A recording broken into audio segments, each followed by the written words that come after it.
British ಆಳ್ವಿಕೆ ಬದಲು ಹಿಂದಿ ಆಳ್ವಿಕೆ ಮತ್ತೆ ಶುರುವಾಯಿತು ಭಾಷಾ ಯುದ್ಧ. ಹಳೆ ಭಾಷೆ ಯಾವುದು, ಹಿಂದಿ ಹುಟ್ಟಿದ್ದು ಯಾವಾಗ, ಸಂಸ್ಕೃತ ಮೊದಲ, ತಮಿಳು ಮೊದಲ? ನಮಸ್ಕಾರ ಸ್ನೇಹಿತರೆ, ದಕ್ಷಿಣ ಭಾರತದ ಭಾಷಾ ಯುದ್ಧದಲ್ಲಿ ಮತ್ತೆ ಹೊಗೆ ಎದ್ದಿದೆ. ರಾಷ್ಟ್ರೀಯ ಶಿಕ್ಷಣ ನೀತಿ ಅಥವಾ NEPಯ ತ್ರಿಭಾಷಾ ಸೂತ್ರದ ವಿರುದ್ಧ ತಮಿಳುನಾಡು ಸಿಎಂ MK ಸ್ಟಾಲಿನ್ ರೊಚ್ಚಿಗೆದ್ದಿದ್ದಾರೆ. ಬ್ರಿಟಿಷ್ ವಸಾಹತುಶಾಹಿ ಬದಲು ಹಿಂದಿ ವಸಾಹತುಶಾಹಿ ಬಂದರೆ ನಾವು ಸಹಿಸುವುದಿಲ್ಲ. 2026ರ ತಮಿಳುನಾಡು ವಿಧಾನಸಭಾ ಚುನಾವಣೆಯಲ್ಲಿ ತಾಕತ್ತಿದ್ರೆ ತ್ರಿಭಾಷಾ ಸೂತ್ರದ ಅಜೆಂಡಾ ಇಟ್ಕೊಂಡು ಬನ್ನಿ, ಏನಾಗುತ್ತೆ ನೋಡಿ ಅಂತ ಕೇಂದ್ರ ಸರ್ಕಾರಕ್ಕೆ ಬಿಜೆಪಿಗೆ ಚಾಲೆಂಜ್ ಮಾಡಿದ್ದಾರೆ. ಅತ್ತ ಗೃಹ ಮಂತ್ರಿ ಅಮಿತ್ ಶಾ ಕೂಡ ಹಾಗಿದ್ರೆ ನೀವು ಇಂಜಿನಿಯರಿಂಗ್ ಹಾಗೂ ಮೆಡಿಕಲ್ ಶಿಕ್ಷಣವನ್ನ ತಮಿಳಲ್ಲಿ ಕೊಡಿ ಅಂತ ಹೇಳಿದ್ರು. ಈ ವಿಚಾರ ಮತ್ತೆ ವಿವಾದ ಆಗ್ತಾ ಇದೆ.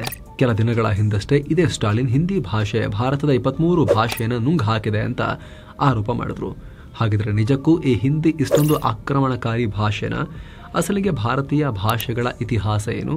ಅತ್ಯಂತ ಹಳೆಯ ಭಾಷೆ ಯಾವುದು? ಇವಕ್ಕೆಲ್ಲ ಎಷ್ಟು ವಯಸ್ಸಾಗಿದೆ? ಇದರಲ್ಲಿ ಕನ್ನಡದ ಸ್ಥಾನ ಏನು? ಎಲ್ಲವನ್ನ ಈ ವರದಿಯಲ್ಲಿ ನೋಡ್ತಾ ಹೋಗೋಣ. ಕಡೆ ತನಕ ಮಿಸ್ ಮಾಡದೆ ನೋಡಿ. mastmagga.comಗೆ ಸ್ವಾಗತ. ನಾನು ಅಮರ್ ಪ್ರಸಾದ್. 1000 ಭಾಷೆಗಳ ದೇಶ, ಪಾಕ್ನಲ್ಲೂ ದ್ರಾವಿಡ ಭಾಷೆ.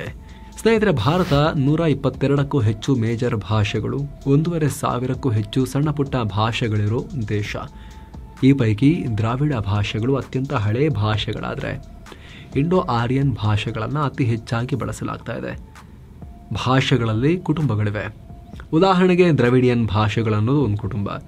ದಕ್ಷಿಣ ಭಾರತ, ಉತ್ತರ ಶ್ರೀಲಂಕಾ, ನೈಋತ್ಯ ಪಾಕಿಸ್ತಾನದ ಒಂದಷ್ಟು ಜಾಗ ಸೇರಿ ಭಾರತದ ಇತರ ಸಣ್ಣ ಪುಟ್ಟ ಪ್ರದೇಶಗಳಲ್ಲಿ 25 ಕೋಟಿಗೂ ಅಧಿಕ ಜನ ದ್ರವಿಡ ಭಾಷೆಗಳನ್ನು ಮಾತನಾಡ್ತಾರೆ.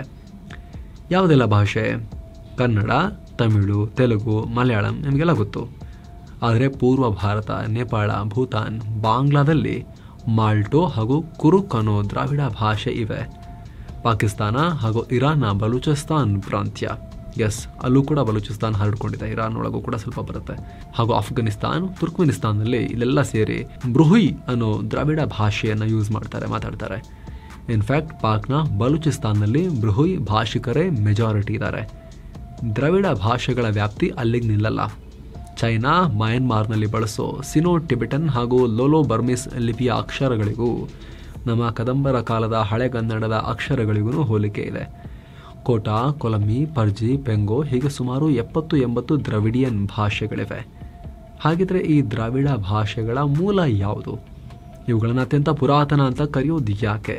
4500 ವರ್ಷಗಳ ಇತಿಹಾಸ. ದ್ರಾವಿಡ ಭಾಷಾ ಕುಟುಂಬದ ಇತಿಹಾಸ ಕೆದಕಿದಾಗ ಸಿಗೋ ಅತ್ಯಂತ ಹಳೆ ಕುರುಹು ತಮಿಳುನಾಡಿನ ಮದುರೈ ಹಾಗೂ ತಿರುನಲ್ವೇಲಿ ಜಿಲ್ಲೆಗಳ ಗುಹಾ ಶಾಸನಗಳು. ಸಾಮಾನ್ಯ ಶಕಪೂರ್ವ 2ನೇ ಶತಮಾನದಲ್ಲೇ ತಮಿಳು ಬ್ರಾಹ್ಮಿ ಲಿಪಿಯ ಶಾಸನ ಬರೆಯಲಾಗಿದೆ. 2200 ವರ್ಷಗಳ ಹಿಂದೆನೇ ತಮಿಳು ಲಿಪಿ ಇತ್ತು. ಇಂಟ್ರೆಸ್ಟಿಂಗ್ ವಿಚಾರ ಅಂದರೆ ತಮಿಳುನಾಡಿನ ಈ ಗುಹಾಲಯದಲ್ಲಿರೋ ಸಿಗೋ ಲಿಪಿಗೂ ಸಿಂಧೂ ಕಣಿವೆ ನಾಗರಿಕತೆಯಲ್ಲಿ ಬಳಸಲಾಗ್ತಿತ್ತು ಅಂತ ನಂಬಲಾಗಿರುವಂಥ ಈ ಪ್ರೋಟೋ ದ್ರವಿಡಿಯನ್ ಲಿಪಿಗೂ ಹೋಲಿಕೆ ಇದೆ ಅಂತ ತಜ್ಞರು ಹೇಳ್ತಾರೆ.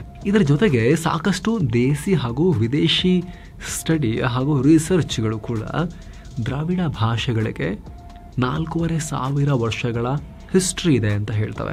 ಉದಾಹರಣೆಗೆ ದ್ರಾವಿಡ ಭಾಷೆಗಳ ಕಂಪ್ಯೂಟೇಷನಲ್ ಫೈಲೋಜೆನೆಟಿಕ್ ಸ್ಟಡಿ ಅಂದರೆ ಭಾಷೆಗಳನ್ನು ಕಂಪ್ಯೂಟರ್ ಅನಾಲಿಸಿಸ್ ಮಾಡಿದಾಗಲೂ ಕೂಡ ದ್ರಾವಿಡಿಯನ್ ಭಾಷೆಗಳಿಗೆ 4500 ವರ್ಷಗಳ ಇತಿಹಾಸ ಇರುವುದು ಗೊತ್ತಾಗಿದೆ. ಹಾಗಿದ್ರೆ ಇದೇ ಕಾರಣಕ್ಕೆ ತಮಿಳಿಗೂ ಅಷ್ಟೇ ಹಳೆಯದಾದ ಸಂಸ್ಕೃತಕ್ಕೂ ಸ್ಪರ್ಧೆ ಇದೆಯಾ? ಅಸಲಿಗೆ ಸಂಸ್ಕೃತದ ಇತಿಹಾಸ ಏನು? ಸಂಸ್ಕೃತದಿಂದ ಬಂದಿರೋ ಹಿಂದಿಯ ಇತಿಹಾಸ ಏನು?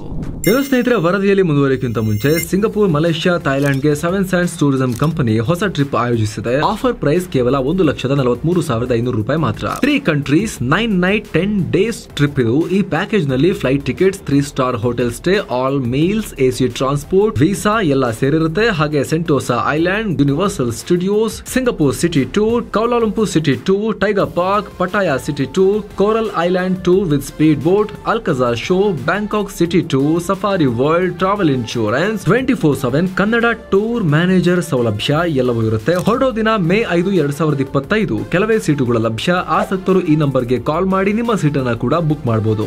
ಬನ್ನಿ ಈಗ ವರದಿಯಲ್ಲಿ ಮುಂದುವರಿಯೋಣ. ವೇದಗಳ ಭಾಷೆ, ದೇವರ ಭಾಷೆ. ಸ್ನೇಹಿತರೆ, ದ್ರಾವಿಡ ಭಾಷಾ ಕುಟುಂಬ ಭಾರತದ ನೇಟಿವ್ ಭಾಷಾ ಕುಟುಂಬ ಅನ್ನೋ ನಂಬಿಕೆ ತುಂಬ ಜನಕ್ಕಿದೆ.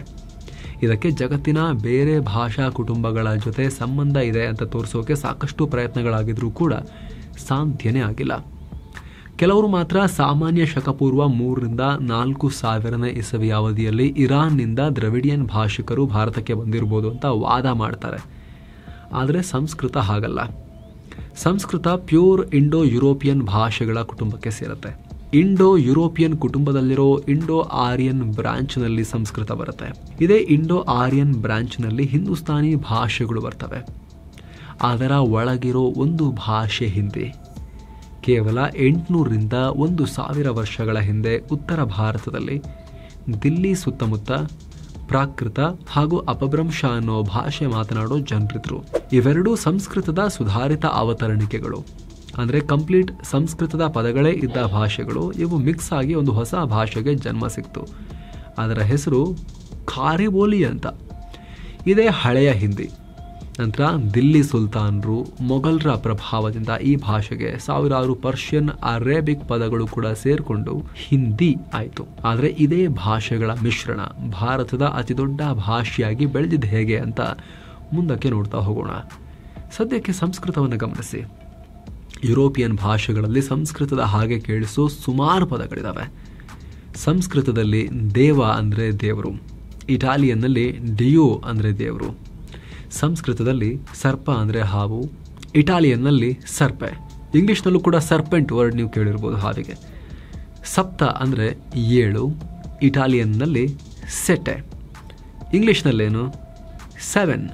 ಸಂಸ್ಕೃತದಲ್ಲಿ ಅಷ್ಟ ಅಂದರೆ 8, ಇಟಾಲಿಯನ್ನಲ್ಲಿ ಒಟ್ಟೋ, ಇಂಗ್ಲಿಷ್ನಲ್ಲಿ 8. ಅಷ್ಟ ಒಟ್ಟೋ 8. ಸಂಸ್ಕೃತದಲ್ಲಿ ನವ ಅಂದರೆ 9, ಇಟಾಲಿಯನ್ನಲ್ಲಿ ನೋವೆ ಅಂದರೆ 9, ಇಂಗ್ಲಿಷ್ನಲ್ಲಿ 9 ಅಂದರೆ 9. ಹೀಗೆ ಸಾಕಷ್ಟು ಯುರೋಪಿಯನ್ ಭಾಷೆಗಳಿಗೆ ಸಂಸ್ಕೃತದಲ್ಲಿ ಸಿಮಿಲಾರಿಟಿ ಸಿಗುತ್ತೆ, ಲಿಂಕ್ ಸಿಗುತ್ತೆ. ಜೊತೆಗೆ ಸುಮಾರು 3,000 ರಿಂದ 3,500 ವರ್ಷಗಳ ಹಿಂದೆ ವೇದಗಳನ್ನು ರಚಿಸಲಾಗಿದೆ ಅನ್ನೋದೊಂದು ಪೀರಿಯಡ್ ಹೇಳಲಾಗುತ್ತೆ. ಆ ವೇದಗಳ ಲ್ಯಾಂಗ್ವೇಜ್ ಕೂಡ ಸಂಸ್ಕೃತ. ಋಗ್ವೇದ ರಚನೆಯಾಗಿರೋದು ವೇದಿಕ್ ಸಂಸ್ಕೃತದಲ್ಲಿ. ಅದರ ಆಧುನಿಕ ಅವತರಣಿಕೆ ಈಗಿನ ಸಂಸ್ಕೃತ. ಅಂದರೆ ತಮಿಳಿನ ಲಿಖಿತ ದಾಖಲೆಗಳಿಗಿಂತ ಸಂಸ್ಕೃತ ಹಳೆಯದು. ಹಾಗಿದ್ರೂ ಯಾಕೆ ಶಾಸ್ತ್ರೀಯ ಸ್ಥಾನಮಾನ ಪಡ್ಕೊಂಡ ಮೊದಲ ಭಾಷೆ ತಮಿಳಾಯಿತು? ಮುರಿಯದ ಸಾಹಿತ್ಯ ಪರಂಪರೆ. ತಮಿಳಿಗೆ ಏನು ಸ್ಪೆಷಾಲಿಟಿ ಏನು ಅಂದರೆ 2,000 ವರ್ಷಗಳ ಸಾಹಿತ್ಯದ ಕಂಟಿನ್ಯೂಸ್ ಪರಂಪರೆ ಇದೆ. ಸಂಗಮ್ ಸಾಹಿತ್ಯಕ್ಕೆ 2,500 ವರ್ಷಗಳ ಇತಿಹಾಸ ಇರೋ ನಂಬಿಕೆ ಇದೆ. ಎಲ್ಲಕ್ಕಿಂತ ಹೆಚ್ಚಾಗಿ ಜನಬಳಕೆಯ ಭಾಷೆಯಾಗಿ ಡೆವಲಪ್ ಆಗಿದೆ. ಆದರೆ ಸಂಸ್ಕೃತ ಹಾಗಲ್ಲ. ಶತಮಾನಗಳ ಕಾಲ ಇದು ಮಾತನಾಡುವ ಭಾಷೆ ಆಗಿರಲಿಲ್ಲ. ಜೊತೆಗೆ ರಾಜಕೀಯವಾಗಿ ಬೇರೆ ಭಾಷೆಗಳ ರೀತಿ ಸಂಸ್ಕೃತಕ್ಕಾಗಿ ಲಾಬಿ ಮಾಡೋರ ಸಂಖ್ಯೆನೂ ಕಮ್ಮಿ. ಜೊತೆಗೆ ಸಂಸ್ಕೃತಕ್ಕೆ ಸ್ವಂತ ಲಿಪಿ ಇಲ್ಲ. ಸಂಸ್ಕೃತ, ಪ್ರಾಕೃತ, ಹಿಂದಿ, ಮರಾಠಿ, ನೇಪಾಳಿ ಸೇರಿ ಸಾಕಷ್ಟು ಭಾಷೆಗಳು ದೇವನಾಗರಿ ಲಿಪಿಯನ್ನೇ ಬಳಸ್ತವೆ. ಅದಕ್ಕೂ ಮೊದಲು ಸಂಸ್ಕೃತ ಬ್ರಾಹ್ಮಿ ಲಿಪಿಯನ್ನ ಕೂಡ ಬಳಸ್ತಾ ಇತ್ತು. ಹಾಗಾಗಿ ಸ್ವತಂತ್ರ ಲಿಪಿ ಜೊತೆಗೆ ಸ್ವತಂತ್ರವಾಗಿ ಬೆಳೆದಿದ್ದ ತಮಿಳಿಗೆ ಮೊದಲು ಶಾಸ್ತ್ರೀಯ ಸ್ಥಾನಮಾನ ಸಿಕ್ತು. ಆಶ್ಚರ್ಯ ಅಂದ್ರೆ ಸಂಸ್ಕೃತದಲ್ಲಿ ತಮಿಳು ಪದಗಳಿಲ್ಲ. ಆದ್ರೆ ತಮಿಳು, ಕನ್ನಡ ಸೇರಿದ ಹಾಗೆ ಆಲ್ಮೋಸ್ಟ್ ಎಲ್ಲ ದ್ರಾವಿಡ ಭಾಷೆಗಳಲ್ಲಿ ಸಂಸ್ಕೃತ ಪದಗಳು ತುಂಬಾ ಇದಾವೆ. ಸೊ ಈಗ ನಮ್ಮ ಕನ್ನಡದ ಇತಿಹಾಸನು ನಾವು ನೋಡ್ತಾ ಹೋಗೋಣ. ನೀರು, ನೀರ್, ಕಾಯಿ, ಕಾಯ್, ಕರಡಿ, ಕರಡಿ, ಮಲೆ, ಮಲೈ, ಕುದುರೆ, ಕುದುರೈ, ನಾಯಿ, ನಾಯಿ, ಮೂಗು, ಮೂಕು, ಎಲೆ, ಇಲೈ, ಆನೆ, ಯಾನೈ. ಹೀಗೆ ಒಂದಲ್ಲ ಎರಡಲ್ಲ ಸ್ನೇಹಿತರೆ, ಸಾವಿರಾರು ಕನ್ನಡ ಹಾಗೂ ತಮಿಳು ಪದಗಳು ಕೇಳೋಕೆ ಒಂದೇ ರೀತಿ ಇವೆ. ಇದನ್ನು ನೋಡಿದ್ರೆ ಒಂದಾನೊಂದು ಕಾಲದಲ್ಲಿ ಕನ್ನಡ ಮತ್ತು ತಮಿಳು ಒಂದೇ ಭಾಷೆಯಾಗಿದ್ವಾ ಅನ್ನೋ ಆಶ್ಚರ್ಯ ಮೂಡುತ್ತೆ. ಅದಾದಮೇಲೆ ಸೆಪರೇಟ್ ಆಗಿದ್ದಾವೆ ಅನ್ನೋದಕ್ಕೆ ನಮಗೊಂದಷ್ಟು ಎವಿಡೆನ್ಸ್ ಸಿಗುತ್ತೆ. ಅಥವಾ ಹೆಚ್ಚಿನ ಭಾಷೆ ತಜ್ಞರನ್ನು ನಂಬಿದ್ದಾರೆ. ಈ ಫ್ಯಾಮಿಲಿ ಟ್ರೀ ಗಮನಿಸಿ ಸ್ನೇಹಿತರೆ. ಪ್ರೋಟೋ ದ್ರವಿಡಿಯನ್ ಅಂದರೆ ಸಿಂಧೂ ನಾಗರಿಕತೆ ಕಾಲದ ದ್ರವಿಡಿಯನ್ ಭಾಷೆಗಳ ಟ್ರೀ ಇದು. ಸೆಂಟ್ರಲ್ ದ್ರವಿಡಿಯನ್ ಭಾಷೆಯಿಂದ ಮೊದಲು ತೆಲುಗು ಸಪರೇಟ್ ಆಗಿದೆ. ನಂತರ ಸದರ್ನ್ ದ್ರವಿಡಿಯನ್ ಭಾಷೆಯಿಂದ ತುಳು ಸಪರೇಟ್ ಆಗಿದೆ. ಮುಂದೆ ಅದೇ ಸದರ್ನ್ ದ್ರವಿಡಿಯನ್ ಭಾಷೆಯಲ್ಲಿ ಕನ್ನಡ, ತಮಿಳು ಒಟ್ಟಾಗಿದ್ದು ಆಮೇಲೆ ಸಪರೇಟ್ ಆಗಿವೆ. ಮಲಯಾಳಂ ಮತ್ತು ಕೊಡವ ಭಾಷೆಗೂ ಈ ಹಿಂದಿನ ಕಾಲದಲ್ಲಿ ಒಂದೇ ಆಗಿದ್ದ ಆ ಕನ್ನಡ ತಮಿಳು ಮಿಶ್ರ ಭಾಷೆ ಇತ್ತಲ್ಲ, ಅದೇ ಮೂಲ ಮಲಯಾಳಂಗೂ ಮತ್ತು ಕೊಡವಾಗೂ ಅಂತ ನಂಬಲಾಗಿದೆ. ಈಗಿನ ಕನ್ನಡ, ಈಗಿನ ತಮಿಳು ಸ್ವಲ್ಪ ಡಿಫರೆನ್ಸ್ ಅನ್ನಿಸ್ಬೋದು. ಆದರೆ ಹಳೆಗನ್ನಡ ತೆಗೆದು ನೋಡಿ ಪದ್ಯಗಳನ್ನು ನೀವು. ಹಳೆಗನ್ನಡ ಹಾಗೂ ಹಳೆ ತಮಿಳು ತುಂಬ ಸಿಮಿಲಾರಿಟಿಯನ್ನು ಹೊಂದಿದ್ವು. ಹಾಗೆ ಪಾ ಬಳಸಲಾಗ್ತಾ ಇತ್ತು ಹಳೆಗನ್ನಡದಲ್ಲಿ. ಹೋಗುಗೆ ಪೋಗು ಅಂತಿದ್ರು, ಹೊನ್ನಿಗೆ ಪೊನ್ನು ಅಂತಿದ್ರು, ಹೇಳ್ತೀನಿ ಅನ್ನಕ್ಕೆ ಪೇಳ್ವೆ ಪೇಳು ಈ ರೀತಿ ಹೊರಡಿಸಿದ್ವು ಹಳೆ ಕನ್ನಡದಲ್ಲಿ, ಹಳೆಯ ನಮ್ಮ ಕನ್ನಡದಲ್ಲಿ. ತಮಿಳಲ್ಲೂ ಕೂಡ ನಾವು ಇವಾಗ ಹಾ ಬಳಸೋ ಕಡೆ ಎಲ್ಲ ಜಾಸ್ತಿ ಅಲ್ಲಿ ಪಾ ನಮಗೆ ನೋಡೋಕೆ ಸಿಗುತ್ತೆ. ಸೊ ಇದೊಂದು ವಿಚಾರ. ಎರಡೂ ಭಾಷೆ ಆಮೇಲೆ ಒಟ್ಟಿಗೆ ಎವಾಲ್ವ್ ಆಗ್ತಾ ಹೋದ್ವು ಅಂತ. ಹಲ್ಮಿಡಿ ಶಾಸನ ಸುಮಾರು 1500 ವರ್ಷಗಳ ಹಿಂದೆ ರಚನೆಯಾಗಿದೆ. ಜೊತೆಗೆ ಸಾಮ್ರಾಟ ಅಶೋಕರ ಕಾಲದ ಪ್ರಾಕೃತ ಹಾಗೂ ಬ್ರಾಹ್ಮಿ ಶಾಸನಗಳಲ್ಲಿ ಕನ್ನಡ ಅಕ್ಷರಗಳು ಯೂಸ್ ಆಗಿವೆ. ಹಾಗಾಗಿ ಕನ್ನಡಕ್ಕೆ ಏನಿಲ್ಲ ಅಂದ್ರೂ ಕನಿಷ್ಠ 2500 ವರ್ಷಗಳ ಹಿಸ್ಟ್ರಿ ಇದೆ ಅಂತ ಹೇಳ್ಬೋದು. ಇನ್ನು ಕೊನೆಯದಾಗಿ ಹಿಂದಿ ಡಾಮಿನೆನ್ಸ್ ಬಗ್ಗೆ. ಅತ್ಯಂತ ಹಳೆ ಭಾಷೆ ಅಂತ ಬಂದಾಗ ಹಿಂದಿ ಯಾವುದೇ ಶಾಸ್ತ್ರೀಯ ಭಾಷೆಗಳ ಹತ್ತಿರಕ್ಕೂ ಬರೋದಿಲ್ಲ. ಆದರೆ ಅತಿ ಹೆಚ್ಚಾಗಿ ಬಳಸೋ ಭಾಷೆ ಅಂತ ಬಂದಾಗ ಮ್ಯಾಂಡರಿನ್ ಚೈನೀಸ್, ಸ್ಪ್ಯಾನಿಷ್ ಹಾಗೂ ಇಂಗ್ಲಿಷ್ ನಂತರ ಜಗತ್ತಲ್ಲೇ 4ನೇ ಸ್ಥಾನದಲ್ಲಿದೆ. ಕೇವಲ 1000 ವರ್ಷಗಳ ಒಳಗೆ ಭಾರತದ ಅರ್ಧಕ್ಕರ್ಧ ಜನ ಬಳಸೋ ಭಾಷೆಯಾಗಿ ಬೆಳೆದಿದೆ. ಕಾರಿಬೋಲಿ ಅಥವಾ ಹಳೆ ಹಿಂದಿಗೆ ದಿಲ್ಲಿ ಸುಲ್ತಾನರು ಹಾಗೂ ಮೊಘಲರ ಕಾಲದಲ್ಲಿ ಪ್ರಮೋಷನ್ ಸಿಕ್ತು. 19ನೇ ಶತಮಾನದಲ್ಲಿ ಬ್ರಿಟಿಷರು ಕೂಡ ಹಿಂದೂಸ್ತಾನಿ ಭಾಷೆಯನ್ನು ಹಿಂದಿ ಉರ್ದು ಮಿಕ್ಸ್ ಅದು ಅಫಿಷಿಯಲ್ ಭಾಷೆ ಮಾಡಿದ್ರು. ಜೊತೆಗೆ ಸ್ವತಂತ್ರ ನಂತರ ಕೂಡ ಅಫಿಷಿಯಲ್ ಭಾಷೆ ಆಯಿತು. ರಾಷ್ಟ್ರ ಭಾಷೆಯಲ್ಲ, ಅಫಿಷಿಯಲ್ ಲ್ಯಾಂಗ್ವೇಜ್. ತುಂಬ ಎಜುಕೇಟೆಡ್ಸ್ ಕೂಡ ರಾಷ್ಟ್ರ ಭಾಷೆ ಹಿಂದಿ ಅಂತ ಆರ್ಗ್ಯೂ ಮಾಡೋದನ್ನು ನೀವು ನೋಡಿರ್ಬೋದು. ಬಟ್ ಅಲ್ಲ, ರಾಷ್ಟ್ರೀಯ ಭಾಷೆ ಅಂತ ಇಲ್ಲ, ಅಫಿಷಿಯಲ್ ಲ್ಯಾಂಗ್ವೇಜಸ್ಸಲ್ಲಿ ಅದು ಒಂದು, ಹಿಂದಿನೂ ಒಂದು. ಹಾಗಾಗಿ ಸರ್ಕಾರಗಳು ಹಿಂದಿ ಬಳಸೋಕೆ ಶುರು ಮಾಡಿ ಹಿಂದಿ ಶಿಕ್ಷಣಕ್ಕೂ ಪ್ರೋತ್ಸಾಹ ಕೊಟ್ಟು ಹಿಂದಿ ಬೆಳವಣಿಗೆಯಲ್ಲಿ ಮುಖ್ಯ ಪಾತ್ರ ನಿಭಾಯಿಸಿದ್ರು. ಜೊತೆಗೆ ದೇಶದ ಒಳಗೆ ಮತ್ತು ವಿದೇಶಗಳಿಗೂ ಹಿಂದಿ ಹರಡಿದ್ರಲ್ಲಿ ಬಾಲಿವುಡ್ ಪಾತ್ರ ಕೂಡ ಇದೆ.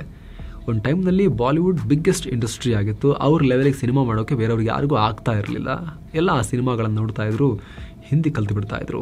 ಆದರೆ ಇವಾಗ ಹಂಗೆ ಪರಿಸ್ಥಿತಿ ಇಲ್ಲ. ಈಗ ಸಣ್ಣ ಪುಟ್ಟ ಇಂಡಸ್ಟ್ರಿ ಹೊಂದಿರೋ ರಾಜ್ಯಗಳು ಕೂಡ, ಭಾಷೆಗಳು ಕೂಡ ನ್ಯಾಷನಲ್ ಲೆವೆಲ್ ಮೆಗಾ ಸ್ಟಾರ್ಗಳನ್ನು ಕೊಡ್ತಾ ಇದ್ದಾರೆ ಇವಾಗ. ಬಟ್ ಅವಾಗ ಹಂಗಿರಲಿಲ್ಲ. ಬಿಗ್ ಸ್ಟಾರ್ಸ್ ಎಲ್ಲ ಬಾಲಿವುಡ್ನಿಂದಲೇ ಪ್ರೊಡ್ಯೂಸ್ ಆಗ್ತಾ ಇದ್ರು. ಜೊತೆಗೆ ಹಿಂದಿ ಭಾಷಿಕ ರಾಜ್ಯಗಳಲ್ಲಿ ಜನಸಂಖ್ಯಾ ನಿಯಂತ್ರಣವೂ ಅಷ್ಟೊಂದು ಆಗಲಿಲ್ಲ. ಸರಿಯಾಗಿ ಜನಸಂಖ್ಯೆಯ ಸ್ಫೋಟ ಮಾಡಿಬಿಟ್ರು ಇವರು. UP, ಬಿಹಾರ ಇಲ್ಲಂತೂ ದೊಡ್ಡ ಪ್ರಮಾಣದಲ್ಲಿ ಜನಸಂಖ್ಯೆಯ ಸ್ಫೋಟ ಆಯಿತು.